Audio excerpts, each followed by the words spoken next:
Katy Perry continues campaigning to end her career, but it speaks to a much larger conversation in the entertainment industry that goes beyond a pop star's failed attempt at a comeback.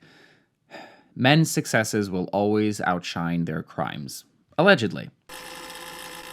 Hello everybody, welcome back to my channel. If you're new here, hi, I'm Eric. I have a stutter and a very personal vested interest in this story as it involves sexual violence that continues being downplayed by society. And if you're not new here, what up, whores? In case you've been living under a rock, Katy Perry has been revving up to launch her newest album, 143, which is code for I Love You. Her first single, Woman's World, we all remember where we were. It was poorly received for its generic beat, meaningless lyrics, and bizarre music video that was framed as a feminist anthem, female empowerment, but lacked personality and any empowerment. But the backlash wasn't because it lacks artistry or any meaningless message. It's because of her continuous collaboration with Dr. Luke, the infamous music producer that was sued by Kesha in 2014 for allegedly sexually abusing her when she was barely 18, a case that eventually got settled in 2023, 9 years later. And the case was highly publicized and sparked a huge conversation 10 years ago that everybody seems to have forgotten about, or at least Katy Perry has. So when Katy Perry released a feminist anthem produced by an alleged sexual abuser, obviously people had a lot to say about it. There was a lot of backlash because of her connection to him. This is important for context because recently she's gone on a podcast called Call Her Daddy. It's hosted by Alexandra Cooper, and it's a show where she interviews celebrities in a very down-to-earth, casual, friendly conversation. It's like you're at a cafe with a friend just talking about things, and they always touch on the celebrities' personal lives, their careers, their aspirations for the future. It's a personal insight into who they are outside of the limelight. And a snippet of the interview has made the rounds on Twitter, and yeah, this is what she had to say. I want to ask you about one collaborator in particular. I know a lot of people have expressed disappointment and were really upset that you decided to involve Dr. Luke on this album. Why did you choose to work with him? Look, I understand that it started a lot of conversations, and he was one of many collaborators that I collaborated with. But the reality is it comes from me.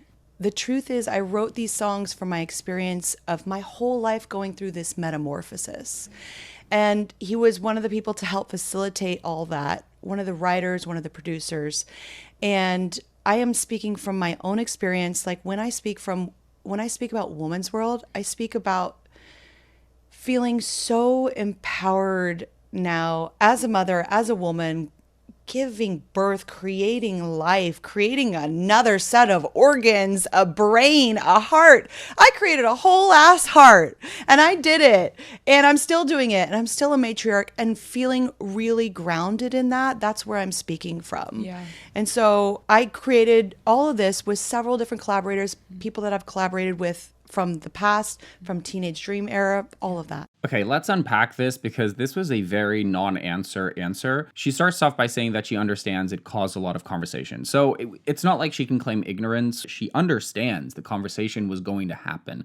So she willingly put herself in this position where she knew she'd be under intense scrutiny, and she thought that it would be the best course of action to continue collaborating with him. That's an interesting choice, considering that she's framing this whole comeback as being about being a mother, a woman, matriarchy, female empowerment. It sounds like a lot of bollocks. It sounds almost like she's being this pawn for the patriarchy and using her existence as a woman and as a mother to justify working with Dr. Luke. How else are you going to frame that he's actually innocent and everything's okay than to have a woman collaborate with him? Because then it's like, well, if a woman is choosing to collaborate with him, a woman that was friends with his alleged victim, then that has to mean that he's innocent, right? That there's nothing wrong with it. And I think this is as smart as it is disingenuous. It's smart for his whole PR campaign because here he is framing himself as like, no, I'm just working with female artists and I'm facilitating their vision, while at the same time being incredibly disingenuous, which I think people have picked up on and can see right through it. It's just another attempt at getting a number one hit. But then she goes on to clarify that it all comes from her own experiences. She's the one who had this vision. And I honestly see this as a gaslighting technique, because people are not criticizing Woman's World because they think that it was written by a man and being about female empowerment. No, they're criticizing it because it's a song about female empowerment while having an alleged abuser producer attached to it. It's like an athlete launching a campaign for healthy lungs and being sponsored by a tobacco company. Like what? So when she goes on to say that it all comes from her and it's her vision, first of all, not something to be proud of, considering the lyrics are incredibly rudimentary and the song really is just a catchy pop tune meant to do the rounds in clubs over the summer and possibly autumn and winter, rather than actually conveying this message, this journey that she's been going on, a spiritual journey of healing and of motherhood and of being a woman. That's not why people criticize this. Criticism came because she branded this as a girl boss move, sexy, confident, while actively collaborating with an alleged She also states that she chose to work with him. It all comes from her. So she's very well aware of the backlash that would come from it. And she still chose to go ahead with it. And then she brings up the fact that she collaborated with a lot of other producers, which to me just tells me that, she didn't have to include Dr. Luke. She had plenty of other people helping her facilitate this vision, bring it to life. So why exactly was Dr. Luke so instrumental in this comeback attempt? Maybe because he has produced a lot of #1 hits. He's had a lot of success in the past, so I can understand that someone wanting to really cement themselves in the music industry would want to do it with the best chances possible, and that means working with a producer that has a long history of creating #1 hits for several artists over decades. And that's fine if that's where your values stand, that you would rather have #1 hits than actually stand for the message that you're trying to convey. Then just say that with an open chest, instead of gaslighting people into, oh no, it wasn't him that wrote this, it comes from me, from my own experiences. And then she goes on to talk about the fact that she created a whole human being inside of her, mentioning her daughter, which again is dodging the question and bringing up her existence as a woman and as a mother almost as a justification for why this is okay, for why this project means a lot to women. At one point, we have to discuss the fact that just because you're passionate about something or you put your heart and soul into it doesn't necessarily mean that it's going to be good or that it should be well received if the quality is not there. Now, this, of course, was just a short snippet of the full interview, which is an hour. So I listened to the whole podcast to see if there were any other mentions to her collaborating with Luke, and no, there weren't. In fact, I think listening to the entire episode made the experience even worse. As I said before, this podcast, Call Her Daddy, is meant to be a more intimate conversation with an artist, a celebrity. And Katy Perry's interview, they cover her childhood years, her move to LA at 17, the clash of cultures, having come from a religious background, even talking about the fact that she released I Kissed a Girl and her sister had to tell her parents. And she says all of this in a very grounded manner. She's very relatable. She's one of us. And then they touch on her career over the years and her relationships. Then she mentions her daughter, speaks about her daughter, and we even hear the host mention how she lights up talking about her daughter. And she talks about her spiritual journey of healing. And then comes the album at the very end of the episode. And this question, this snippet, came at the very, very end. It was like in the last few minutes of the conversation. That's the clip, and there's no follow-up question. They just move on to conclude the interview and wrap it up with a few bits of advice from Katy Perry to the host on how to handle fame and her career, etc. And it felt very deliberate, because I don't believe for a second that Katy was not aware of all the questions that were going to be asked of her in this podcast. I don't for a second believe that she was caught off guard. She was very calm and very collected answering this, and she had the answer at the tip of her tongue. She knew exactly what she was going to say. She even deflects then to talking about how she created this whole human in her body, as if that somehow excuses working with an alleged just because you're a mother. And it doesn't mean that every decision you make from that point onwards is going to be good, because you created a human inside of you and you created a whole set of organs. Like, what? It just made the interview more jarring because they saved the topic that everyone is talking about, the thing that everyone is angry about, to the very end with no real conclusion or even answer, because she completely dodges the question, like, why did you choose to work for Dr. Luke? Because you wanted more #1 hits. It's painfully clear almost at this point. And this just goes to show that we've truly cultivated a culture that silences women, right? Like, why don't they speak up? Because every time they do, they get discredited. Their abusers continue thriving while the victims are pushed into silence, pushed into obscurity. And it's not just in the music industry. Just recently, the New York court overturned the rape conviction of Harvey Weinstein because there were too many witnesses that weren't part of the actual case, because the case came from three people specifically. So all of these witnesses alleging that Harvey had abused all of them were too much. So the New York court said this convicted is going to have his conviction overturned because there are simply too many victims to take into consideration. And this is the message that we're sending. A serial known in the industry, proven to have abused women over decades and decades, walks away free because there's simply too many of them to count. So what are women supposed to do in these cases, right? And then it doesn't help that other female artists are still supporting these men under the guise of what? Speaking from your own experience, and he was just facilitating your vision. And outside of its larger context of her career and her comeback, the interview is lovely. She seems like a very down-to-earth woman who, despite all of her incredible success, remains incredibly humble, down-to-earth. Even though she's super successful, she still comes home at night sometimes and she has no one. She feels lonely. Like, she feels everything like the rest of us, despite all of her success. And it just screams another PR stunt trying to brush all of this under the rug ahead of the release of the album, which is set to be a big disappointment.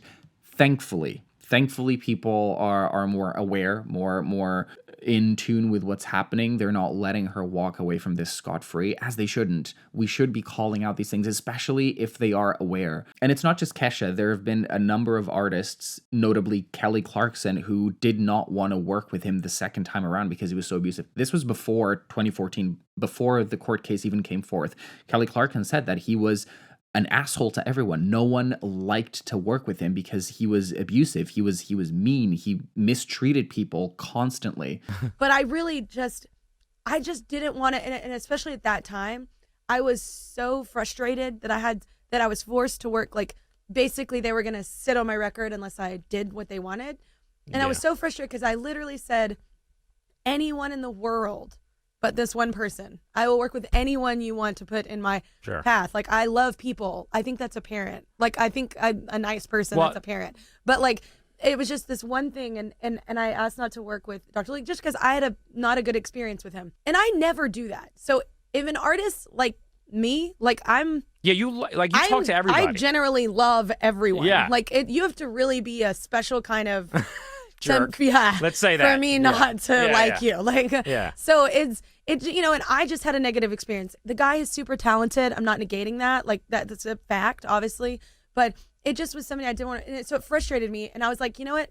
They brought up writing credit at the end because they were like, well, you changed the song. And I was like, I don't want my name near his. I don't even want to, I want to pretend this didn't happen in my life. Mm-hmm. And I want to forget it. So it's not like this accusation came in a vacuum, It had a long history of people pointing out that he's not a good person, but somehow he continues to work and create #1 hits. Even recently, he won another award. He even worked for a while under a different name. One of them was Made in China. Like, what? And don't get me wrong, Katy Perry is not the only one that still works with Dr. Luke. There's a number of other artists, notably Kim Petras and Doja Cat, who have recently collaborated with him. But I think the difference is that Katy Perry continues to brand herself as this feminist pioneer. She even mentions in her interview that she's a matriarch. And I'm still doing it, and I'm still a matriarch. And while actively being a puppet for the patriarchy, because that's what the patriarchy does. The patriarchy allows men to get away with everything. And that's why I said initially in my video that men's successes continue to outweigh their crimes. Because here you have Dr. Luke with so much success in the music industry that people would rather work with him and ignore all of his alleged crimes than to actually speak up and be like, no, actually, I'd rather work with other producers. Maybe I won't get a #1 hit. Maybe I won't get a huge launch of my album. Maybe I won't find as much success, but at least I'll be able to sleep at night knowing that I didn't contribute to lining the pockets of yet another. But let's see what people have to say about this, shall we? Why is she acting like she's the first woman that ever gave birth? Like, what does giving birth have to do with anything with the question? Exactly. This is clearly a deflection tactic that she's using to actually, no, don't forget that I'm a mother. Don't forget that I gave birth recently. Like, how could I be doing something wrong if I'm a woman that is also a mother, a matriarch?